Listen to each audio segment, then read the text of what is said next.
দর্শক, আজকের এপিসোডে আলোচনা করব অক্টোবর মাসের প্রথম সপ্তাহে মানে 10 তারিখ অথবা দ্বিতীয় সপ্তাহে মানে শীতের শুরুতে মানে আগাম শীতের যে শশা চাষগুলা কী জাতগুলা করব আমি নিজে করব আমি এগুলো আজকের ভিডিওতে বলে দিব।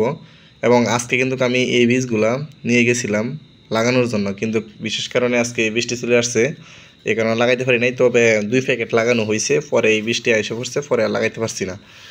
আসলে মানে শীতের আগাম যারা মানে ট্রায়াল করার জন্য শীতকালে যারা ট্রায়াল মানে ডিসেম্বরে ভরপুর যারা শশা চাষ করবেন নভেম্বরে, তারা কিন্তু এখন যে জাতগুলো আছে এগুলো আপনারা ট্রায়াল করতে পারেন, যে লাগায় দেখতে পারেন আসলে কি। যারা রমজান ট্রায়াল করে শশা চাষ করবেন তারাও কিন্তু এই ভিডিওগুলো দেখতে পারেন এবং এই জাতগুলো আপনারা ট্রায়াল করতে পারেন। এইগুলো কিন্তু আমি নতুন জাত লাগাইতেছি, আমি কিন্তু মানে এইগুলো জাত কোনো দিন লাগাই নাই। তাই আমি যেহেতু রমজানে আমি প্রায় 15 থেকে 20 বিঘা শশা আমি চাষ করব, ঠিক আছে। ওইগুলো আপনাদেরকে অবশ্যই আমি আপডেট দেবো, কিন্তু যেহেতু ওইখানে অনেক বীজগুলো লাগবো, এই জন্য আমি এখানে আমার কাছে 3টা জাত আমি নিয়ে আসছি, 3টা জাত আপনি ট্রায়াল করার জন্য। আসলে এটা কেমন হয়, ফলনগুলো কীরকম হয় আপনাদেরকে দেখানোর জন্যই আমি আজকের এই ভিডিওটা করতেছি।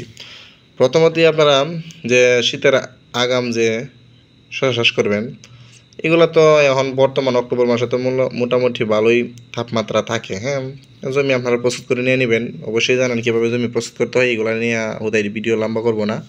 আসল কথা চলে আসছে, আপনারা এই জাতগুলা আপনারা দেখতে পারেন এবং আমার ভিডিওগুলো দেখে যদি ভালো লাগে তো অবশ্যই আপনারা পরবর্তীতে এই জাতগুলো আপনারা লাগাইতে পারেন। আর আমি এইগুলা জাত আসলে কীরকম হয়, ভালো হয় নাকি মন্দ হয়, আমি একটু জেড পর্ব বাই পর্ব আপনাদেরকে আমি কী কী ওষুধ স্প্রে করি, কেমনে কীভাবে লাগাই, কীভাবে বীজ রোপণ করি, সব কিছু একটু জেড আপনাদেরকে আমি জানাবো এই চ্যানেলের মাধ্যমে।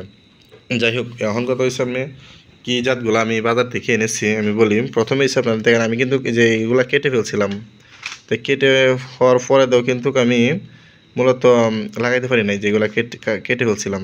আসলে যাই হোক, এগুলো হচ্ছে পার্টেক্সের, এটা হচ্ছে পার্টেক্সের কোহিনুর জাত হাইব্রিড শশা ওইটা, ঠিক আছে। এটা কিন্তু আপনার শশাটা কিন্তু শীতকালীন ভালো চাষ হয়, ভালো ফলন হয় যতটুকু মানে আমি শুনছি, কিন্তু আমি চাষ করি নাই। অবশ্যই আমি চাষ করবো, আমি দেখবো আসলে কীরকম হয়। যে বরফ শীতে এটা লাগানোর জন্য আমি এখন বর্তমানে লাগাইতেছি, ট্রায়াল করতেছি।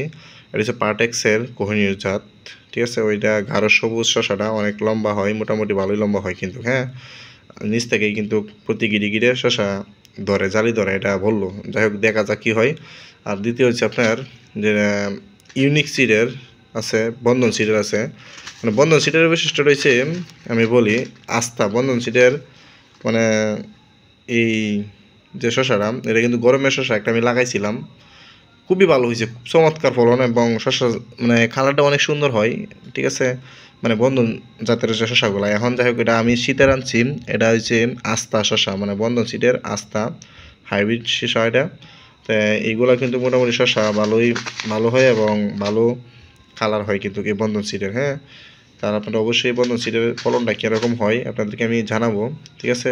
আর একটা হচ্ছে এই যে আনছে, এটা হচ্ছে আপনার ইউনিক সিডের রাজাবাবু, মানে অসাধারণ। মানে দোকানদার আমার এটা বলছে যে ভাই এই শসাটা আপনি চাষ করেন, যদি খারাপ হয় আমি গ্যারেন্টি দিচ্ছি। যাই হোক, ইউনিক শসাটা আমার কাছে খুব ভালো লাগছে, হয়তো আমি রাত্রে ভিডিও করতেছি এই কারণে এতটা ক্লিয়ার দেখা যাচ্ছে না, ঠিক আছে। তা আপনাদেরকে আমি শীতের সেরা আগাম জাতগুলা মানে জানানোর জন্য আপনি ভিডিওটা করতেছি রাত্রেবেলায়।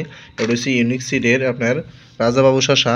এটা কিন্তু খুবই আকর্ষণীয় গাঢ় সবুজ শশাটা কিন্তু হয়। এই শশাটা লম্বা শশা হয়, আগাগোড়া সব সমান হয় কিন্তু। হ্যাঁ, আর বড় কথা হয়েছে এটা এই 32 থেকে 35 দিনে ফল সংগ্রহ করা যায় কিন্তু এই অক্টোবর মাসে যদি আপনারা লাগান। হ্যাঁ, তো ওইটা হচ্ছে আপনারা যদি একমাত্র শশাটা আপনার জুন জুলাই আগস্ট এপ্রিল এইগুলা মাসের মধ্যে মানে ভরপুর যে তাপমাত্রা দিনগুলো দৈর্ঘ্য লম্বা থাকে, ওই সময় আপনারা এইগুলো চাষ করতে পারবেন না, ঠিক আছে। তো সারা বছর চাষ করতে পারেন, বিশেষ করে শীতের জন্য এটা খুবই মানে সেরা জাত মনে হয়। তা আমি কিন্তু মালচিং পেপার দিয়ে প্যাটার্ন আমি কালকে লাগাবো, অবশ্যই আজকে 2 প্যাকেট লাগাইছি আমি। কালকে কীভাবে আমি বীজ রোপণ করবো আপনাদেরকে অবশ্যই আমি জানাবো, দেখাবো। তা আপনারা এই 3টা জাত আমি আপনাদেরকে আমি জানাবো। আসলে যদি এগুলো 3টা জাত ভালো হয়, তা আমি যে রমজান করে শশা চাষ করবো, এগুলো অবশ্যই আমি এগুলা লাগাবো। হ্যাঁ, এই ইউনিক সিডের, পার্টেক্সের এবং বন্ধন সিডের। যাই হোক, আমি ভিডিওটা মাধ্যমে সব কিছু বলে দিব আপনাদেরকে।